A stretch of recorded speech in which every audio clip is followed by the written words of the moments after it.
Mga kaibigan, welcome back. Napakainit ang balita natin. Tatlong big man ng Gilas hindi makakalaro ngayong August window. QMB, Mike Phillips at si Kai kahit gusto nitong maglaro. Panahon na nga ba kaibigan na big man muna ang kunin natin na naturalize at pagpahingahin muna si Justin Brownlee. Ilang linggo na lamang po ang laban ng Gilas sa FIBA World Cup Qualifiers. Fourth window, ang makakalaban po natin ang Jordan at Iran sa August 28 and 30. At dito sa atin ang venue mga kaibigan, MOA Arena. May kakalabas lang po pala na balita mula dito sa fast break. Maraming salamat po. Nakasulat dito sa article nila, kinumpirma pala mismo ng agent QMB na hindi pa ito fully recovered sa time na yan. Won't be cleared by then, ika ni Todd Siddell. Mga kaibigan, samantalang si Mike Phillips naman po ay hindi daw po makakalaro sa Gilas kasi ikakasal nga daw po yung kapatid. Pero committed daw ito sa atin sa Asian Games. Kaso baka hindi yan payagan ng kanyang mother team doon sa B-League kasi walang FIBA break yan. So ang pangatlo po ang ating si Kai Sotto. Ito po yung report ng fast break.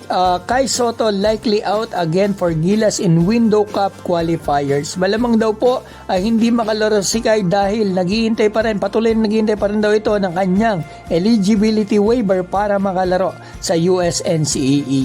At sinabi daw po ng source kay Mr. Homer Saison, maraming salamat din sa iyo. Kai wants to play but schedules might not really works out. So mga kaibigan, gusto daw pong maglaro ni Kai, kaso ang problema nga lang daw talaga ay schedule. Take note mga kaibigan, base po sa sinabi sa akin ng source nung nakarang linggo ay okay na nung time na yun pa ang lahat dito sa school ni Kai. At aalis na nga daw po ito next month ngayong August patungo ng Amerika. Kaya hindi po talaga makakalaro ang pambato natin. This window at sa mga susunod pang windows kung maglalaro ito sa NCAA. So tatlong big man po ang wala sa Gilas ngayong August. Kalaban pa natin ang lalaki, Iran at Jordan. May Alduere pa yan, 7-footer.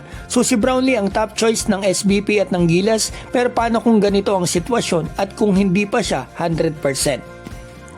Eto na po ba yung tamang panahon para kuning muli etong si Ange Kouame bilang big man na naturalize? O si Boatwright kapag umabot? Ano tingin mo kaibigan? At eto, kayanin kaya ni Edu plus Fajardo at Brownlee pa din? Tapos Baltasar at Troy ang ipalit sa wala? Tingin ko kaibigan, hihirapin tayo dyan. Pero makakasabay pa rin naman tayo syempre kasi andyan pa sila Tamayo at KQ. Pero iba pa din talaga kapag may Kai Sotto. Kasi honestly, si QMB at Mike Phillips magagaling din talaga yan. Pero hindi pa talaga sila yung major players natin. Kumbaga mga backup pa lang natin sila sa starters natin.